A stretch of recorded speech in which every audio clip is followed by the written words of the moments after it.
الحمد لله نحمده كثيرا كثيرا. أما بعد فقد قال النبي صلى الله عليه وسلم: يوشك الأمم أن تداعى عليكم كما يتداعى الآكلة إلى قصعتها. قالوا: ومن قلة نحن يومئذ يا رسول الله؟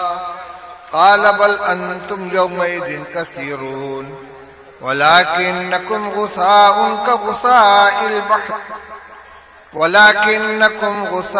كغثاء السيل. ولينزعن الله من قلوب عدوكم المهابة منكم وليقذفن الله في قلوبكم الوهن. قالوا: وما الوهن يا رسول الله؟ قال: حب الدنيا وكراهية الموت، او كما قال رسول اللہ صلی اللہ علیہ وسلم. صدر محترم، علماء کرام، برادران اسلام، حاضرین مجلس، اس وقت اس ناکارہ کو دارالعلوم دیوبند کی خدمت کے حوالے سے اس اجتماع میں حاضری کا حکم ملا اور مختصر وقت کے لیے حاضری کی سعادت حاصل ہو گئی. میرے بھائیوں، اس وقت میں کوئی بہت لمبی گفتگو نہ کر کے حالات حاضرہ کے تناظر میں امت مسلمہ کی کیا ذمہ داریاں ہیں اور جن حالات سے پوری امت مسلمہ دوچار ہے ان سے نکلنے کے لیے اور ان صبر آزما حالات میں ثابت قدم رہنے کے لیے کس نسخہ کیمیا کی ضرورت ہے، کتاب اللہ اور سنت رسول اللہ صلی اللہ علیہ وسلم کی روشنی میں چند باتیں آپ کے سامنے عرض کروں گا. جو صورتحال پوری دنیا میں ہے یہ کوئی غیر متوقع چیز نہیں ہے. حضرت نبی اکرم صلی اللہ علیہ وسلم نے بہت پہلے اس کی پیشین گوئی فرما دی تھی کہ ایک وقت ایسا آئے گا جب دنیا کی ساری قومیں مسلمانوں کے خلاف اس طرح متحد ہو جائیں گی اور اس امت کو نقصان پہنچانے کے لیے، ان کو زخ دینے کے لیے، ان کو ٹھیس پہنچانے کے لیے، بلکہ ان کا وجود ختم کرنے کے لیے اپنے باہمی نظریاتی، مذہبی، سیاسی، سماجی اختلافات کے باوجود ایک مسئلے پہ سب متفق ہو جائیں گے کہ اسلام اور مسلمانوں کے خلاف ان کا ایجنڈا ایک ہوگا. یہ وقت آئے گا اور آپ نے بڑی محسوس مثال دے کر سمجھایا کہ ایک وقت آئے گا کہ ساری قومیں مسلمانوں کے خلاف اس طرح ایک دوسرے کو دعوت دیں گی جس طرح دسترخوان پہ کھانے کے لیے کوئی جماعت بیٹھی ہو اور اپنے ساتھیوں کو آواز دیتے ہیں: آؤ یہ ڈش بہت لذیذ ہے، یہ سالن بہت عمدہ ہے، ذرا یہ بھی لے لو، ذرا یہ بھی چکھ لو. اس طرح مسلمانوں کو لقمہ تر بنانے کے لیے ساری کی ساری قومیں آپس میں ایک دوسرے کو دعوت دیں گی. یہ بات جب رسول اللہ صلی اللہ علیہ وسلم نے ارشاد فرمائی ہے، اس وقت مسلمان اگرچہ تعداد کے اعتبار سے بہت مختصر تھے لیکن ان کا ایمان پہاڑ سے زیادہ مضبوط، اللہ کے اوپر ان کا بھروسہ، اللہ کے وعدوں پر بھروسہ اور اسلام کے ایک ایک حکم پر عمل کرنے کے سلسلے میں ان کا جذبہ اتنا غیر متزلزل تھا اور ان کی دھاک اس طرح بیٹھی ہوئی تھی کہ ان کے لیے یہ بات عجیب و غریب تھی، حیرت کی بات تھی کہ کیا ایسا بھی وقت آئے گا کہ مسلمانوں کے خلاف ساری قومیں متحد ہو جائیں گی؟ آخر اس کا سبب کیا ہوگا؟ انہوں نے خیال کیا کہ شاید مسلمان اس زمانے میں تعداد کے اعتبار سے بہت تھوڑے ہوں گے. تو بعض صحابہ نے پوچھا وَبِن قِلَّةٍ نَحْنُ يَوْمَئِذٍ یا رسول اللہ، کیا اس زمانے میں ہم لوگ بہت تھوڑے ہوں گے؟ ہمارے دشمن زیادہ ہوں گے، ہم کم ہوں گے، بہت کم ہوں گے؟ رسول اللہ صلی اللہ علیہ وسلم نے ارشاد فرمایا بل انتم یومئذ کثیرون، نہیں تم تھوڑے نہیں ہوگے، تمہاری تعداد بہت ہوگی. وَلَكِنَّكُمْ غُثَاءٌ كَغُثَاءِ السَّيْلِ، لیکن تعداد کی کثرت کے باوجود تمہاری حیثیت ایسی ہوگی جیسے سیلاب کے زمانے میں پانی کی سطح پر بہنے والا کوڑا کرکٹ ہوتا ہے. بہترین مثال دی آپ نے. جب سیلاب آیا ہوا ہو، ہر طرف سے بارش کا نالے کا پانی ایک ندی میں اکٹھا ہو رہا ہو اور اپنے ساتھ جھاڑ جھنکار کوڑا کرکٹ بہا کر لے آئے، تو یہ کوڑا کرکٹ اتنا مقدار کے اعتبار سے زیادہ ہوتا ہے کہ پانی کی پوری سطح پہ چھا جاتا ہے، لیکن اس کے باوجود اس کی نہ کوئی قیمت ہوتی ہے، نہ اس کا کوئی وزن ہوتا ہے. جدھر بہاؤ اس کو لے کر جائے بہتا چلا جائے. کہیں کوئی رکاوٹ آئی ٹکرا گیا، کہیں نشیب آیا نیچے گر گیا، کہیں موڑ آیا گھوم گیا، کوئی اس کو کوڑی کے بھاؤ لینے کے لیے تیار نہیں ہوتا. تو مقدار کے اعتبار سے سیلاب کے اوپر بہنے والا کوڑا بہت ہوتا ہے، لیکن حیثیت کے اعتبار سے اس کی کوئی قدر و قیمت نہیں.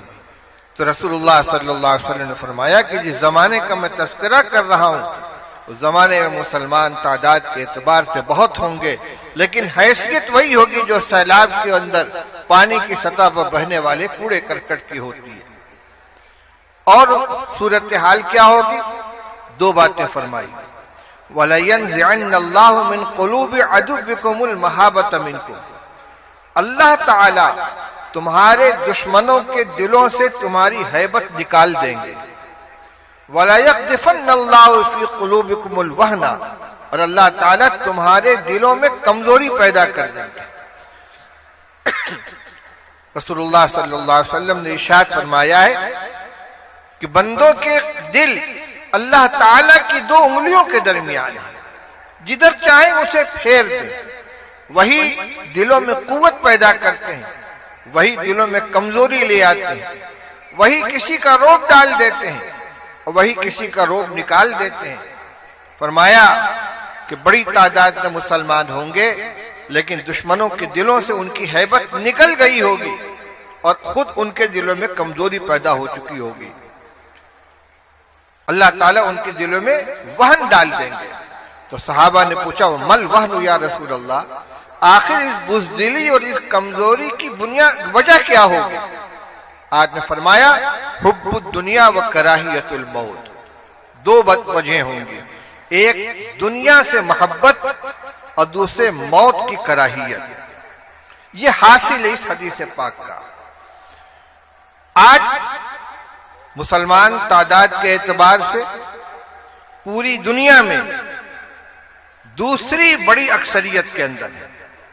اگر عیسائیوں کو جو خواہ مذہبی طور پر عیسائی ہوں یا قومی مردم شماری کے اعتبار سے اپنے کو عیسائی کہتے ہوں، ان سب کو ایک مذہبی یونٹ تسلیم کر لیا جائے تو اس کے بعد پوری دنیا میں سب سے بڑی تعداد مسلمانوں کی.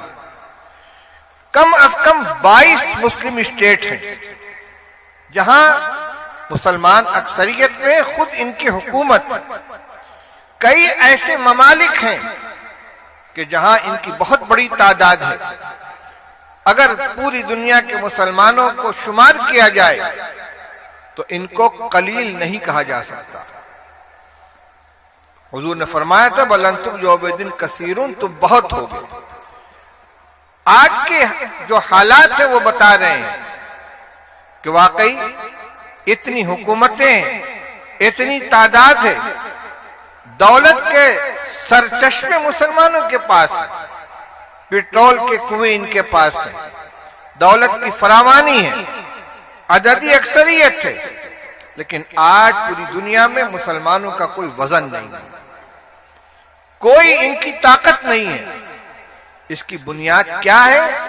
رسول اللہ صلی اللہ علیہ وسلم نے دو باتیں ارشاد فرمائی ہیں، حقیقت میں وہی ہمارے لیے غور کرنے کی چیز ہے۔ دو اسباب ہیں، ایک دنیا کی محبت اور دوسرے موت کی کراہیت۔ دنیا کی محبت کا مطلب کیا ہوا؟ دو چیزیں ہیں۔ رسول اللہ صلی اللہ علیہ وسلم نے ارشاد فرمایا، من احب دنیاہ اضر بآخرتہ ومن احب آخرتہ اضر بدنیاہ فآثروا ما يبقى على ما يفنى او كما قال رسول اللہ صلی اللہ علیہ وسلم۔ آپ نے ارشاد فرمایا کہ جو آدمی اپنی دنیا کو محبوب بنائے گا اسے اپنی آخرت کا نقصان اٹھانا پڑے گا، اور جو اپنی آخرت سے محبت کرے گا اسے دنیا کا نقصان برداشت کرنا پڑے گا۔ دونوں چیزیں برابر اور یکساں طور پر اس کے ہاتھ لگ جائیں، دنیا کے اعتبار سے بھی کوئی نقصان نہ ہو اور آخرت کی بھی مکمل کامیابی حاصل ہو جائے، یہ ہو نہیں سکتا۔ دونوں میں تقابل ہے۔ کرنا کیا ہے؟ فرما آثروا ما یبقى علی ما یفنى، جو چیز ختم ہو جانے والی ہے اس کو اس چیز کے اوپر ترجیح دو، جو چیز باقی رہنے والی ہے اس کو ترجیح دو اس چیز کے اوپر جو ختم ہو جانے والی ہے، یعنی آخرت کی کامیابی، وہاں کے سرخروئی، وہاں کی عزت جن چیزوں سے حاصل ہو سکتی ہے ان کو اختیار کرو۔ آپ نے ارشاد فرمایا، حب الدنیا راس کل خطیئۃ، دنیا کی محبت ہر خطا اور ہر گناہ کی بنیاد ہے۔ آدمی جھوٹ کیوں بولتا ہے؟ بے ایمانی کیوں کرتا ہے؟ حقوق طلب کیوں کرتا ہے؟ خونریزی کیوں کرتا ہے؟ کوئی نہ کوئی دنیاوی منفعت اس کے پیش نظر ہوتی ہے۔ اور اسلامی تعلیمات، شرعی احکام، ان پر عمل کرنا دشوار کیوں ہو جاتا ہے؟ اس لیے کہ ان اعمال کا جو صلہ آخرت میں ملنے والا ہے، ان پر جو کامیابی کا فیصلہ ہے اللہ تعالیٰ کی طرف سے، وہ ہماری نگاہوں سے اوجھل ہو چکا ہے۔ اس لیے میرے بھائیوں، رسول اللہ صلی اللہ علیہ وسلم نے جہاں آنے والے حالات کی پیشین گوئی کی ہے، وہیں مرض کی بھی نشاندہی کی ہے، اور جب مرض کی نشاندہی ہو گئی تو اسی کے ضمن میں اس کا علاج بھی آ گیا کہ آج ہمیں سب سے پہلی بات یہ ہے کہ مسلمانوں کو اپنی زندگی میں تبدیلی لانے کی ضرورت ہے۔ وہ تبدیلی کیا ہوگی؟ اسی ضمن میں ایک بات اور عرض کرتا چلوں۔ ساری دنیا مسلمانوں کے خلاف ہے اور اسلام کے خلاف ہے، ہر محاذ پر، سیاسی اعتبار سے، اور اسی کے ساتھ ساتھ جو جتنی کوششیں ہو سکتی ہیں اسلام کو اور مسلمانوں کو بدنام کرنے کے لیے، ہر سطح پر اس کوشش کو، ان ذرائع کو اختیار کیا جا رہا ہے، استعمال کیا جا رہا ہے۔ اور یہ زمانہ پروپیگنڈے کا ہے۔ گوبلز کا جو فلسفہ تھا کہ جھوٹ اتنا بولو کہ خود جھوٹ بولنے والے کو شبہ ہونے لگے کہ کہیں یہ سچ تو نہیں ہے، آج جھوٹ مسلسل اور اتنی قوت کے ساتھ اسلام اور مسلمانوں کے بارے میں بولا جا رہا ہے، پروپیگنڈا کیا جا رہا ہے کہ اچھے خاصے لوگ بھی شک و شبہ کا شکار ہو جاتے ہیں۔ بڑی عجیب و غریب بات ہے کہ کچھ دنوں پہلے دیندار مسلمان، داڑھی ٹوپی کرتا والے، معزز، قابل اعتماد سمجھے جاتے تھے، اور آج ماحول ایسا بنا دیا گیا ہے کہ جو دینی شکل و صورت والے، داڑھی کرتا والے ہیں، دیندار لوگ ہیں، ان کو مشکوک قرار دے دیا گیا، اور جن لوگوں کو پہلے ناقابل اعتماد سمجھا جاتا تھا آج وہ قابل اعتماد ہو گئے۔ یہ نتیجہ اس پروپیگنڈے کا۔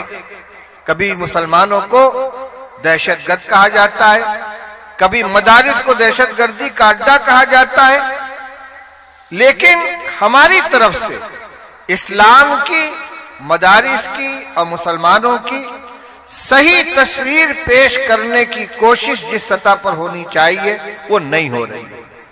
مثبت جواب یہ ہے کہ ہم اپنی عملی زندگی ایسی بنائیں کہ ہمیں دیکھ کر لوگ ہم سے اسلام کو سیکھیں، ہم سے اسلام کو جانیں۔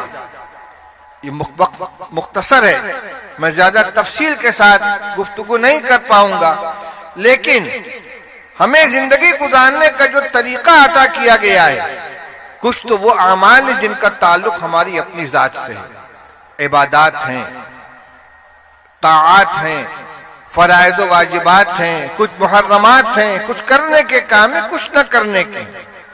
لیکن اس کے ساتھ ساتھ بہت سے اعمال اور معاملات اور اخلاق وہ ہیں جس میں مسلمان اور غیر مسلم کی کوئی تمیز نہیں ہے، ہر ایک کے ساتھ ہمیں یکساں معاملہ کرنا ہے۔ مثال کے طور پر تجارت میں دیانتداری اور ایمانداری کا معاملہ، کسی کے ساتھ ہمارا لین دین ہو رہا ہو، اس کو اطمینان ہو کہ یہ مسلمان ہے، لہذا اس سے ہم کو کوئی دھوکہ نہیں ہوگا، اس سے کوئی نقصان نہیں پہنچے گا۔